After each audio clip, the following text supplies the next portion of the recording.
வெளியே கிளம்பல. தூக்குதுறை வந்துட்டான்னு நினைக்கிறேன். உட்கார்ந்து இருக்க நம்மால் ஒருத்தனை ஏந்திரிக்க கூடாது. ஏத்தி கட்டின வேட்டி இறங்க கூடாது.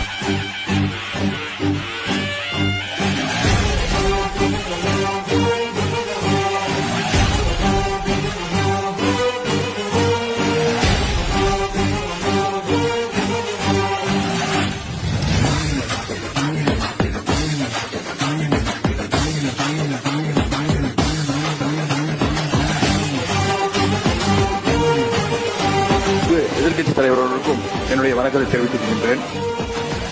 மக்களுக்கு அடிப்படை சமூக நீதியான பாதுகாப்பை கூட உறுதி செய்ய இயலாத